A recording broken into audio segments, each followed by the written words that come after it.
एक दौर था मान्यवर जब भारत की अर्थव्यवस्था का मजाक उड़ाया जाता था। इसको कहा जाता this is the Hindu growth rate. जब से हम लोग आए हैं, यानी जो लोग कहते हैं कि उन्हें हिंदू ग्रोथ रेट ज्यादा अच्छी लगती थी, अब यह 7.8% की हिंदुत्व की ग्रोथ रेट है, क्योंकि अब वो लोग आए हैं जो हिंदुत्व में विश्वास करते हैं। प्रधानमंत्री श्री नरेंद्र मोदी जी इस बात को भली भांति उन्होंने समझा कि उनका धन को किस मार्ग से व्यय करना चाहिए।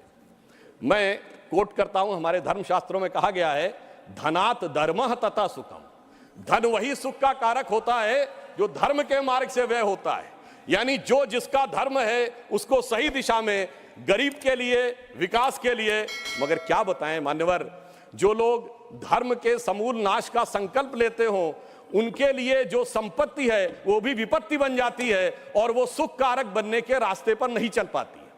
परंतु मैं कहना चाहूंगा कि मोदी जी के नेतृत्व में उन्होंने जैसी युक्ति बनाई है, उस कारण से जो आर्थिक विपत्ति थी वो अब संपत्ति की तरफ बढ़ती हुई नजर आ रही है। अब यहां पर मैं एक और बात भी कहना चाहूंगा मान्यवर, कई बार लोग ये कहते हैं कि साहब आप लोग आर्थिक विषय की बात करते हैं, मगर मैं ध्यान दिलाना चाहूंगा कई बार आर्थिक विषयों की बात करते करते लोग किसी दूसरे विषय पे चले जाते थे। मैं ये याद दिलाना चाहता हूं कि एक दौर था मान्यवर जब भारत की अर्थव्यवस्था का मजाक उड़ाया जाता था। क्या कहा जाता था? ये 2% से ऊपर कभी ग्रो ही नहीं कर सकते। इसको कहा जाता this is the Hindu growth rate. ये कह के हमारा मजाक उड़ाया जाता था कि ये कभी 2% से ऊपर ग्रो नहीं कर सकते मान्यवर। मगर जब से हम लोग आए हैं, यानी जो लोग कहते हैं कि उन्हें हिंदू ग्रोथ रेट ज्यादा अच्छी लगती थी, अब यह 7.8% की हिंदुत्व की ग्रोथ रेट है, क्योंकि अब वो लोग आए हैं जो हिंदुत्व में विश्वास करते हैं। और मैं ये भी एक याद दिलाना चाहता हूं, इसे कोई संयोग माने या दैवयोग माने, मान्यवर जब भारत स्वतंत्र हुआ, इस बार की दीपावली के लिए मैं एक और बात भी कहना चाहूंगा, एक नया परिवर्तन भारत का जानते कैसे आया?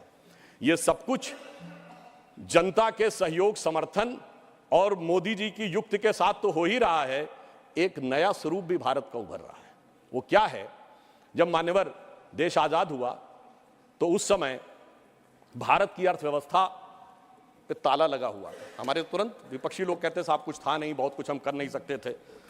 और जब ताला खुला उस समय श्री राम लला विराजमान भी ताले में ही थे। जैसे ही राम मंदिर का आंदोलन शुरू हुआ, अर्थव्यवस्था के अंदर भी नया परिवर्तन शुरू हुआ। 90 से 92 का ही दौर है अर्थव्यवस्था में भी बदलाव का, भारत की अर्थव्यवस्था के खुलने का, भारत की राजनीति की व्यवस्था के भी बदलने का। और यही वो दौर है जिस समय विवादित ढांचा भी गिरा और नेहरूवियन मॉडल भी समाप्त हुआ।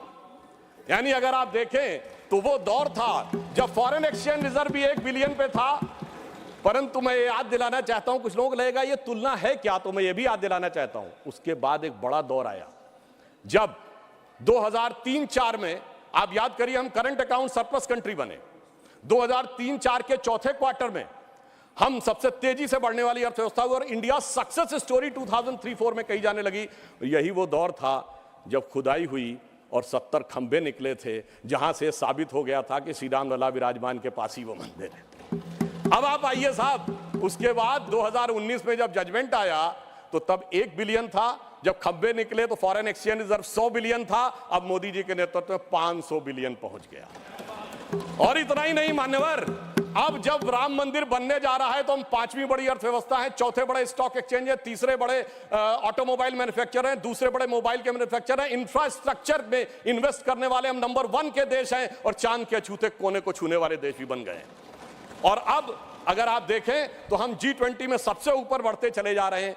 यह कह के मैं सिर्फ ये बताना चाहता हूं, कुछ ऐसे संयोग होते हैं जिनको देखने के लिए एक अलग दृष्टि चाहिए, जिसके लिए रामचरितमानस में एक चौपाई है कि सुमति कुमति सबके उर रहाई, यानी अच्छी मति और बुरी मति सबके मन में रहती है।